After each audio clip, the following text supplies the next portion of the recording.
Ladies and gentlemen, welcome to another edition of the Lorcana Local Lowdown, which I know is not what I actually title the videos, but it's what I've got as headcanon now, so you better believe it.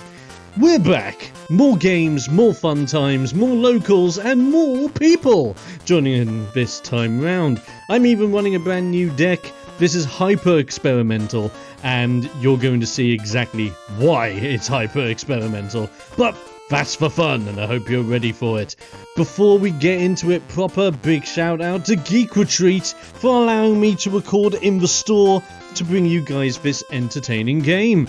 And also, big shout out to the players that participate in the game. We'll be getting to our player for today very shortly. And I also have one other shout out. Ladies and gentlemen, this video is brought to you by Magic Madhouse. If you live in the UK and you are interested in getting your Lorcana swag, maybe even picking up some Magic the Gathering bits like the brand new Bloombow expansion, or maybe you're just in the market for some extra TCG, TTRPG, or regular board game fun times, they are the online store for you. In the description below you'll have a link to the website, and if you purchase anything using my link down below, you will actually be helping out the channel. That's right, I'm actually supported by Magic Madhouse. It's amazing. Shout out to Magic Madhouse, Geek Retreat, and all the peeps of the locals, and obviously you guys at home for supporting the content. Now, the fun time today is that I am battling against Jordan. Shout out to Jordan. He's playing a fun deck. I'm playing a fun deck, so it's fun versus fun for everyone. For me, I'm running a Emerald Ruby deck that I like to call Emerald Ruby Fight Club. Effectively a deck that I've made based off of Cubby. If you don't know what Cubby does, I will explain that later on in the video, if we manage to see him out there. And Jordan is playing a deck that he's been meaning to build for absolutely ages.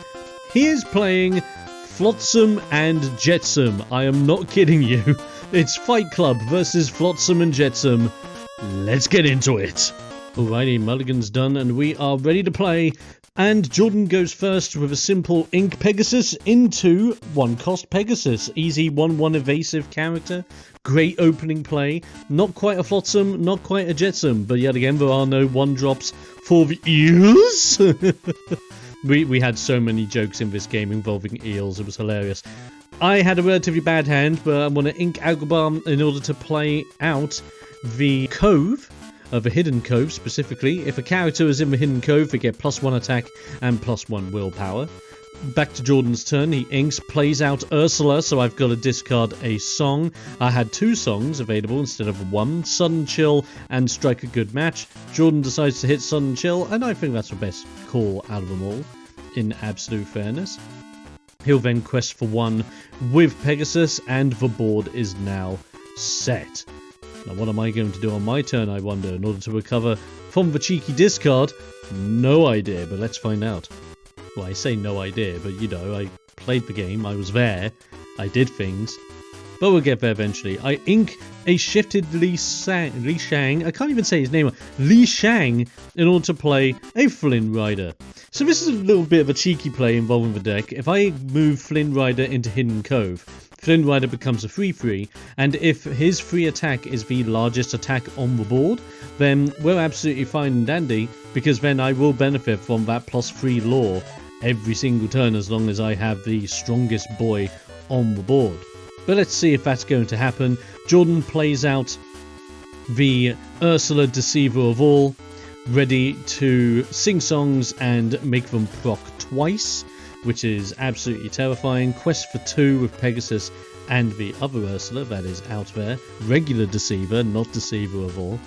And on my turn, it's an interesting one. So I ink Hypnotize because I'm just not going to benefit off of Hypnotize this early on. I had to think of a bigger picture, and the bigger picture is that Deceiver of All. I cannot keep going knowing that is going to be an ominous looming threat. Time to hit it with Brawl. It has 2 attacks, so it's a perfect target, and it's off the board. So Jordan will not be able to sing things twice as well as he would probably like to.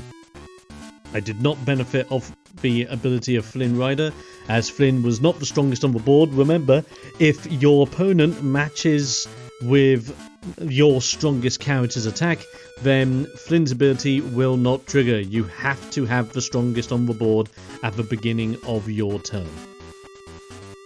Jordan then pays. There's the first one. It's a Jetsam in order to kick things off. Now, if you are unsure about how Flotsam and Jetsam work, it's straightforward, but it's a lot of micromanagement. Effectively, every ability a Flotsam have will benefit a Jetsam, and then every ability a Jetsam has will benefit a Flotsam, but they can't benefit each other. Unless you have the single card, which is simply called Flotsam and Jetsam, which you can shift by discarding 2 cards from your hand. So what I've done here, I've moved Flynn Rider into Hidden Cove. I need to think of what to do. I need to sing Strike a Good Match. It's the only real card draw that I'm going to have in Emerald that's somewhat reliable, but drawing 2 cards, discarding 1, it's okay. I can just discard a card that I'm just not going to be able to benefit from at this moment in time. So I draw my cards. I ink a Friar Tuck, because there's no way the Friar is going to be used at this moment in time. And we play out the Sisu. Sisu gets +1 attack for every card Jordan has in his hand. So, hopefully, if I have Looming Threats out, maybe I can get the +3, but I haven't been able to yet. That Jetsam is a very scary boy, so we're going to have to see and find out. I believe that Jetsam there is the Ward Jetsam, so he will effectively give all other Flotsams ward if we have Flotsams out. It's a very trippy deck to go against because it's a matter of remembering which characters have what effects as a result. Which you will probably see later on in some of the later games when it gets a little bit more mental. But having a ward character out in general is a big threat, especially when Flotsam can quest for 2. So if I just don't have anything on the board that can deal with anything, that 2-drop is going to be great. And there is the Flotsam to match with the Jetsam. I believe the Flotsam is a 5/2. That gives Jetsams +3 attack, I believe. I'm going to start having cards on screen so that if I can double check effects or you can double check effects, they'll be up on screen to clarify everything for you. So new additions to the series, because I'm always looking at trying to improve things. Jordan quests with all of his characters going up to 7, laying down a threatening board here. And it's back to me. Flynn Rider is gone. He is out of the picture. I'm left with just Sisu and a Hidden Cove. Hidden Cove's not giving me any passive lore, and this is my problem. So the experiment with Fight Club is effectively that I use Hidden Cove to passively raise my character's attack, benefit from that with the big Li Shang, where if I have 4 attack or more, I do quest for +1 lore more, and there's the Li Shang to show it. But I realised there were some fundamental flaws. The main flaws being that it was too slow, didn't have the card draw to catch up once my hand started to deteriorate.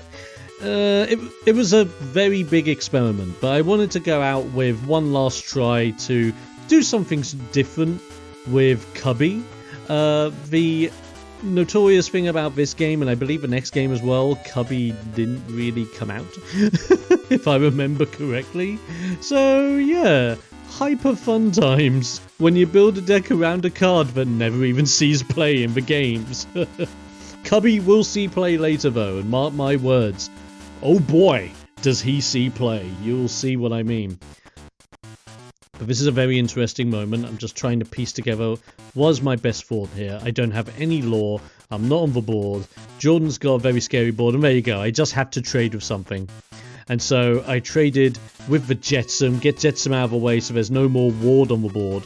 Now there's just a big Flotsam, and I have a Li Shang with +4 attack, so I can quest for 2 if and when the need arises because of Hidden Cove.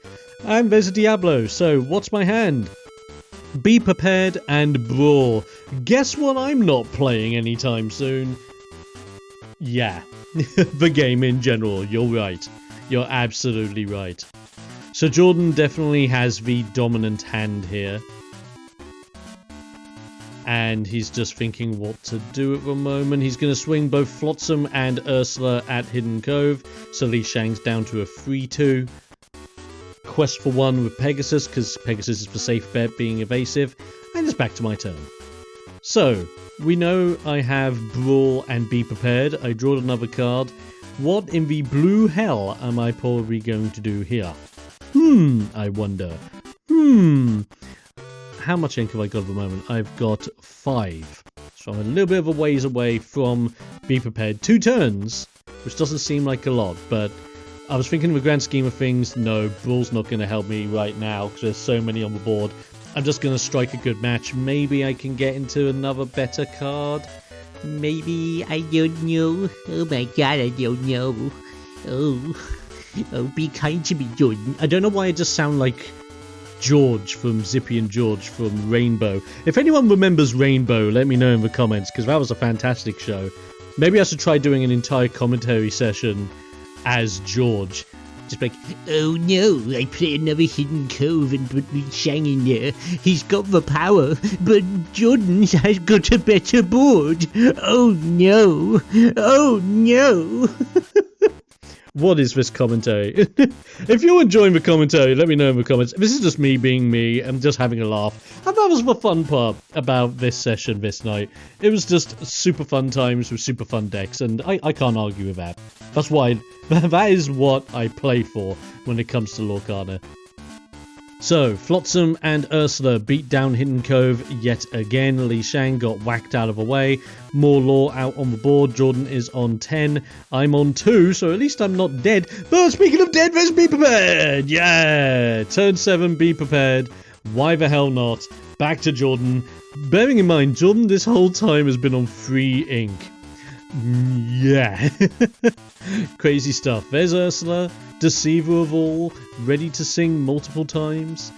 What could I possibly have? 7 ink in play. I play out Be King Undisputed and a Sisu. I'm now down to nothing in my hand, but at least I have board presence. Maybe, just maybe I can make... Oh, there's Ursula again. Another one! Why not? This is a fantastic game. So much fun to be had with Jordan. He's a fantastic guy. Did you know Jordan went to... I believe he went to one of the championships close to where we are. And I believe he won. No, I think he came second. I'm sure if Jordan watches this, he can correct me in the comments. Or he'll just take me to one side of the sword and say, you do realise I totally won that tournament, you know? We're supposed to be friends here, Don. And I'm like, yeah, I'm sorry, Jordan. I can't remember, okay? But so many people going to so many different tournaments and trying to remember everyone's win-loss ratio. It's hard. There's Jordan showing his Flotsam Jetsam hand. And then me showing my hand as well, just to show. There was a lot of Flotsams and or Jetsams in that hand of Jordan's. The only scary part is that by having all of that in his hand, I have a lot of power on my single Sisu. So here we go. Jordan plays out, I believe that was a Jetsam, and then immediately discards 2 to go into both Flotsam and Jetsam, the big scary boy. Flotsam and Jetsam together is a 5-5, and the ability of Flotsam and Jetsam is that it gains the abilities of all other Flotsams and or Jetsams, which is amazing. So the F&J tech is nuts. You basically want to build a board of Flotsam and Jetsam, turn one of them into big Flotsam and Jetsam that gains all the abilities of everything, and you effectively just have a Titan next to your EELY boys. It's a sea of green and a bit of purple too. What can I say? What can I say? I had to trade there, getting rid of my Li Shang in order to do something on the board. Quest for 2, I'm now on 6. I've got Mad Hatter out on the board in hopes that I can maybe get a card draw or 2. There's a Jetsam, and I believe that's the Jetsam that gives Flotsam's evasive. So we now have a 5-5 for 2 evasive boy out on the board. Scary stuff. I've always wanted to build something around Flotsam and Jetsam as well, so seeing it in action with Jordan was super fun. So I drew straight into a hidden cove. We're going to move everyone into the cove, make them big and strong. So I can quest for 5 here, and that is exactly what I'm going to do. Put some pressure on Jordan. Go straight to 11. I've caught up. Jordan's on 12. I'm on 11. Okay, now he has to make a decision. He can punch me with his big strong boys. That's absolutely fine, but I'm just setting up threats. It's up to him to have threat removal. Sings with the Jetsam. Friends on the other side. gets a couple more cards, Sisu still being quite big, gets +1 off of a hidden cove, as well as +1 in with every card in Jordan's hand. So that is the intimidating thing here. Will Jordan go for the swing? No, Jordan's going for the thing! It is... I believe that's a... Is that another Jetsam? This is the only hard part, doing the commentary. It's hard to remember which ones are Jetsams, which ones are Flotsams, especially when you have to look back at your video footage and you can only see so much. But there we go. So we have Flotsam and Jetsam tackling into the Mad Hatter. Mad Hatter does go away, but I am able to draw a card off of Mad Hatter. Now this is something we correct in just a moment when I realise it. Flotsam and Jetsam actually takes 3 damage instead of 2 because of the effect of Hidden Cove when Mad Hatter was in the cove. Because Mad Hatter would be a 3/5 and wouldn't be a 2/4.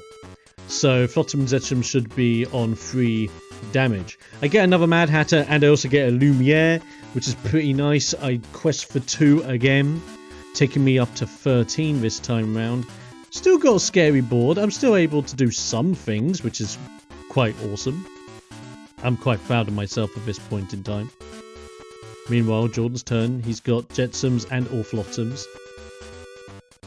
Now, we were having a laugh because do we technically count Flotsam and Jetsam as non-binary? But no, technically Flotsam and Jetsam are not non-binary because I believe they are referred to by Ursula as her boys. No, they're referred to as her babies. So technically, you know what? That's a question I'm going to leave for you guys in the comments. I'm not going to search it up. I'm going to let you guys let me know in the comments. What do you think? Are Flotsam and Jetsam non-binary eels? This was a big debate we had at the locals because of the Flotsam and Jetsam deck that Jordan bought. And we generally don't know. It just brought up a very curious debate there.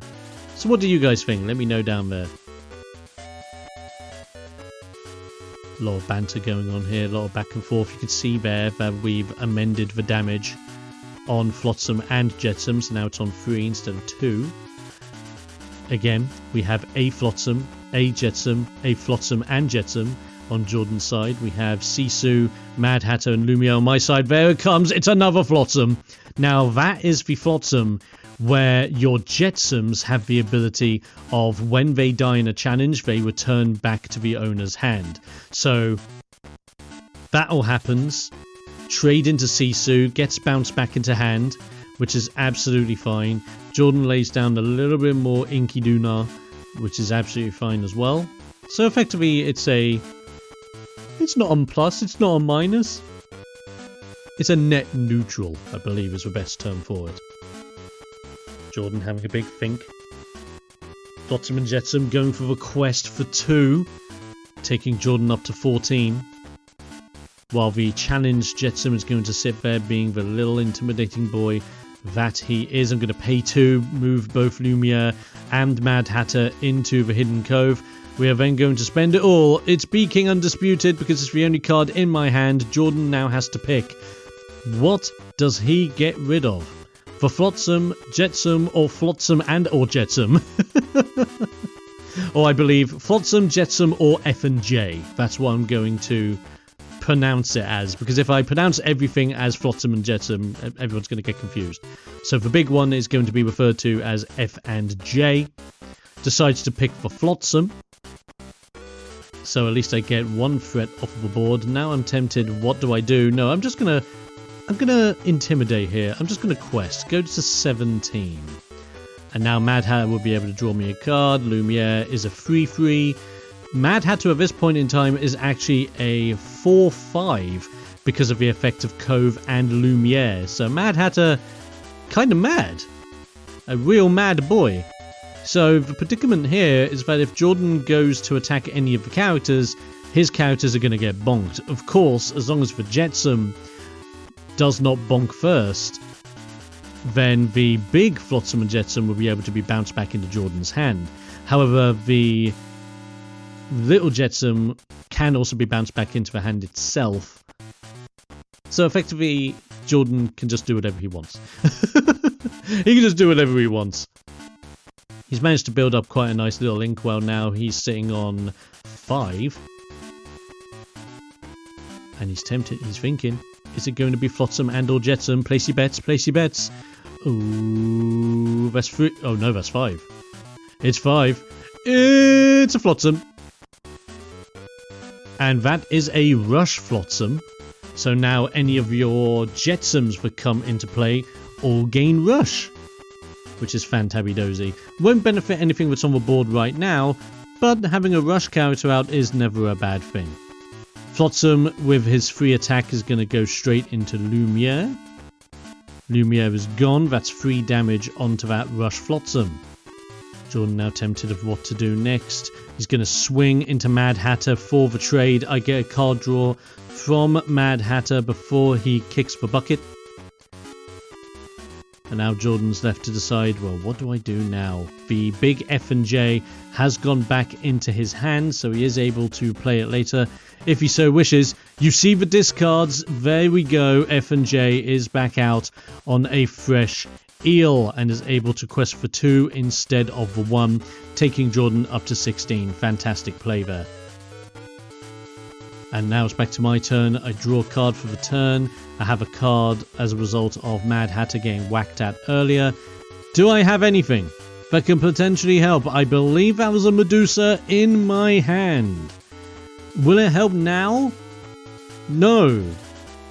I don't think so, because I think the only viable target I have is the Flotsam, because the Flotsam is a 3-4 rush. But let's find out what happens. There's Medusa. Hits the one thing that I can hit, which is a shame because that Flotsam was about to kick the bucket anyway. Move into the cove, because why the heck not? I can't do a lot else. F and J is ready. Jordan is ready. And what's Jordan going to do? He's going to pay 4 to slap out another Jetsam. So that is an evasive Jetsam. So big F and J is now evasive. Quest for 2. Go to 18. And now it is a simple matter of, what can I do? I can go to 18 this turn. There's Friar Tuck. And Friar Tuck will do Nout because we are on the same amount of cards in our hand, which is a big shame. And there's Agrabah, which has just come out a little bit too late to help me with lore gains. And is that it? Am I just going to tempt fate? I think I am. Yes, that is the end of the first game. Bit tragic there, but very close. Very, very close. I did want to make that out for the camera. 18 to 17 with a concede because I just generally could not get rid of the threats.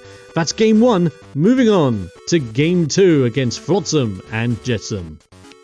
So whilst we're doing some shuffling here and some splitting of the cards, I might as well go over one of the game plans that I have in the deck in case you guys are interested.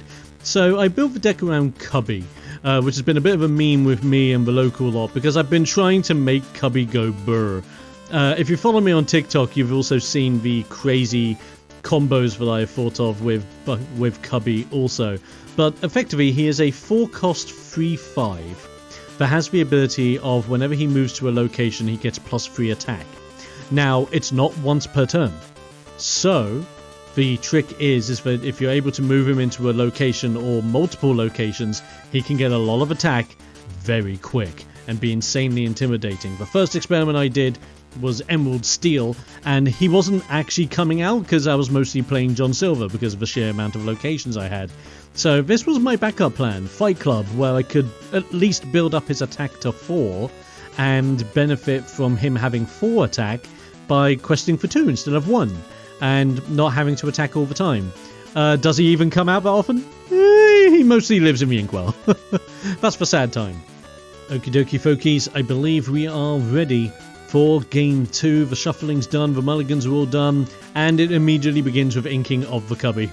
Sad times. And I had no 1-drops. This happened quite a lot. I had no 1-drops, and I'm running 1-drops in this deck, I assure you. But they are there. They're just not showing up. There's a Diablo.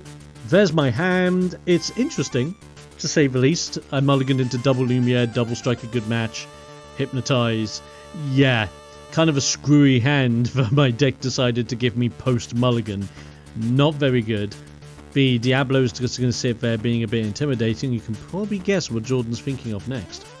There is Strike a Good Match in the Inkwell, placed straight into a Flynn Rider, because I might as well start intimidating this early on, and maybe, just maybe, I can get Flynn to proc. Will I? You're going to have to wait and find out. Meanwhile, Jordan's side, Diablo out on the board. Are we going to see the thing?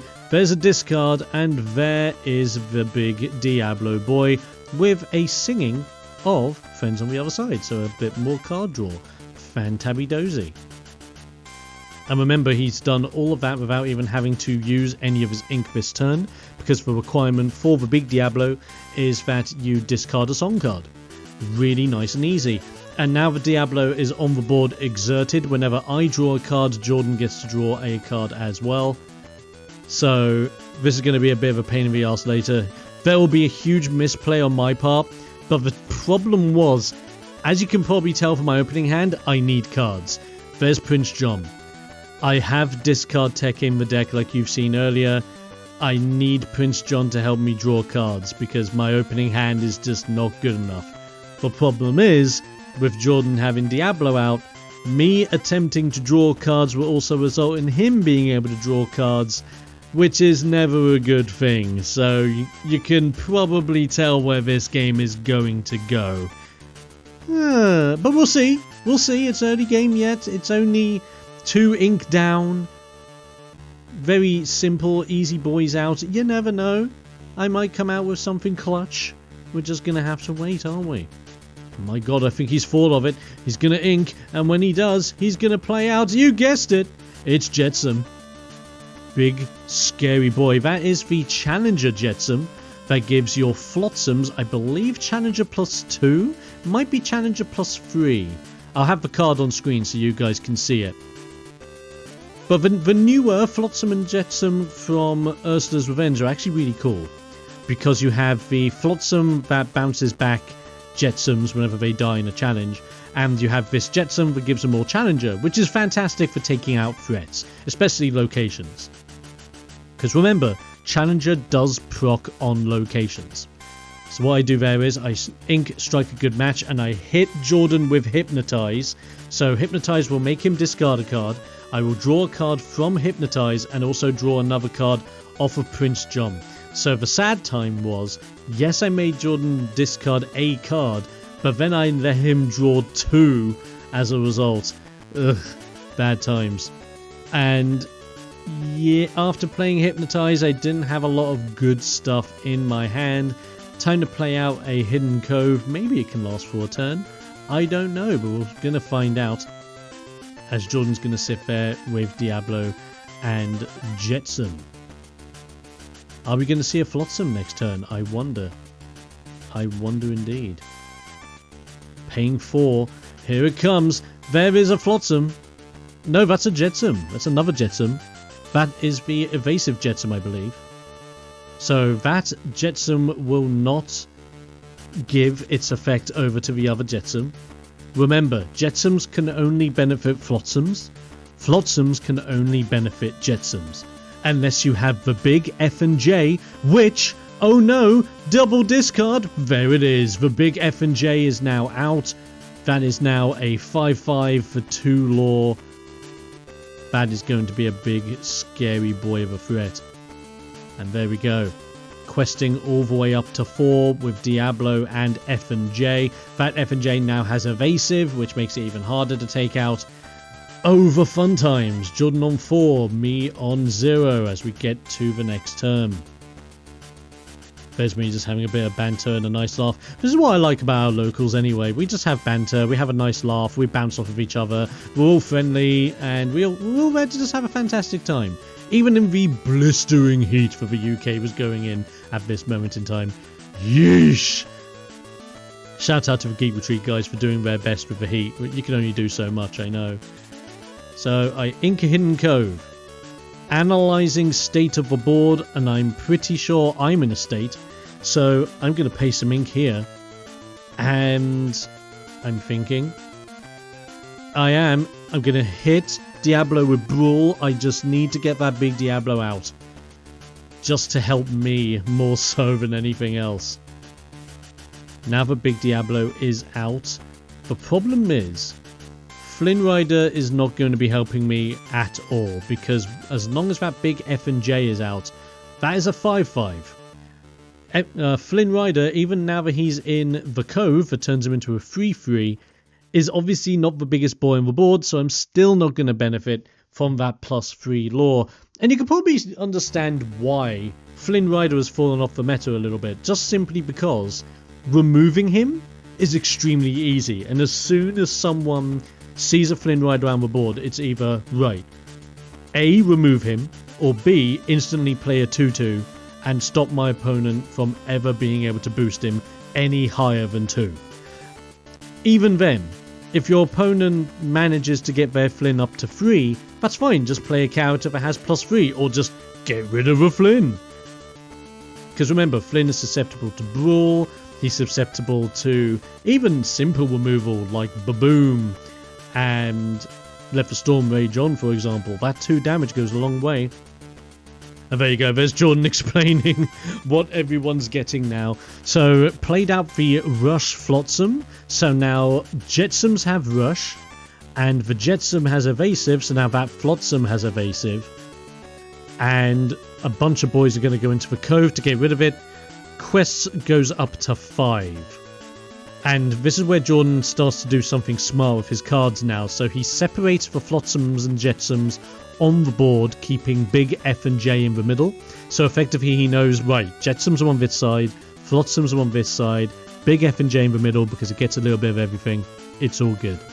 Meanwhile on my end, Sudden Chill, make Jordan discard. I draw a card off of Prince John. Does it help? Well, there's Cubby in the Inkwell, so you can probably tell where this is going. With Hidden Cove not on the board, there's not a lot of hope playing Cubby.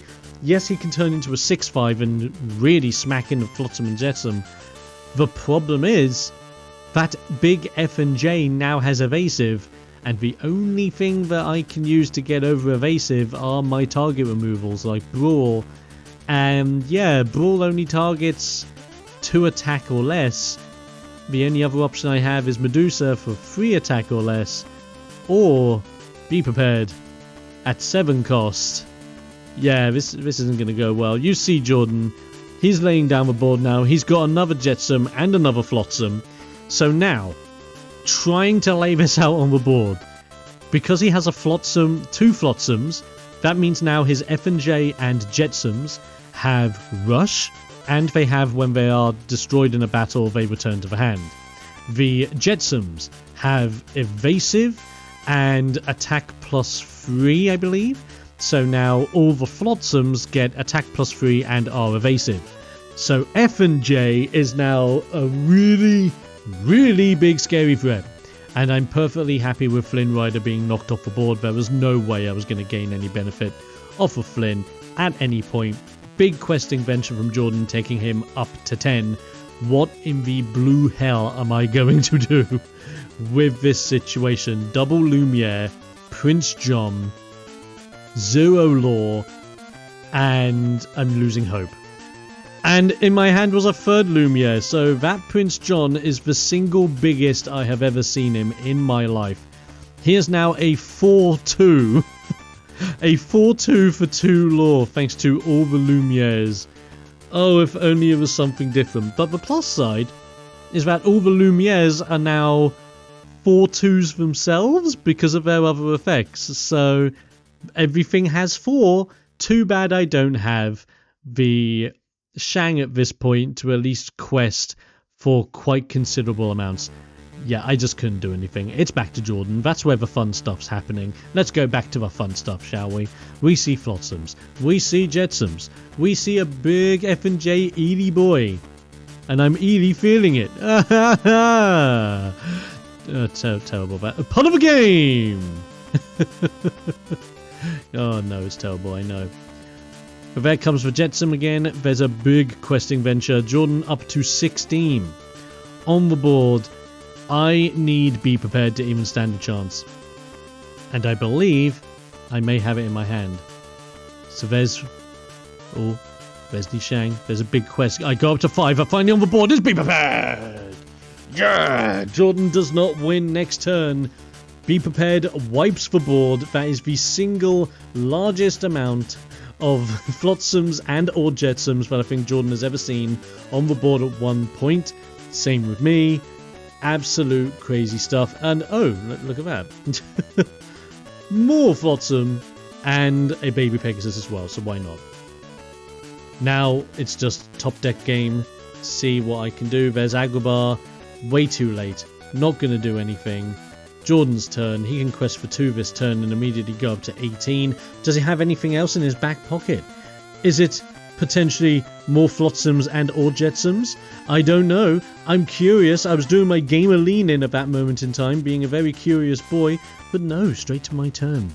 Curious plays by him. Hypnotize. Let him discard a card. It's a Mother Knows Best. I get to draw off of Hypnotize and straight into a Li Shang. I get my +2 from Agrabah. I mustn't forget, so I go to 7. At least I'm on the board. I'm happy I got 7. And then that's it. That's game. That's Jordan. And that is Fight Club versus F&J. And F&J manage to talk about Fight Club for another day. Fantastic stuff. Hyper experimental game with an experimental deck. But you know what? Fun times have been had, and I hope you've enjoyed Flotsam and Jetsam in the works as we're going crazy looking for the next Flotsam and or Jetsam in Jordan's deck. Ladies and gentlemen, if you enjoyed the match and you want to see more, be sure you're subscribed to the YouTube channel so you don't miss out on any future Lorcana action. Whilst you're at it, look at the description below, because in the description you have links to such channels as my TikTok page, where I do a bunch of videos every single day talking about deck techs, Lorcana, and all that other stuff in general. I've been covering all the spoilers lately prior to Shimmering Skies release, so you can check that out. On top of all of that, also, you can also head on down there, check out my other socials to all the other sites. Join me on the Discord server, where you can have even more fun times with everyone out there. And that is about it from me. Thank you to Geek Retreat. Thank you to Magic Madhouse. Don't forget to check my link down below if you are interested in getting any tabletop related bits, and you will be helping the channel directly that way. Big shout out to Jordan and all the local lot from my local Geek Retreat and Lorcana sessions. I'll be seeing you guys for the next one coming out very soon. Until then, stay safe, stay awesome, and most importantly, stay explosive. I'll be seeing you guys next time.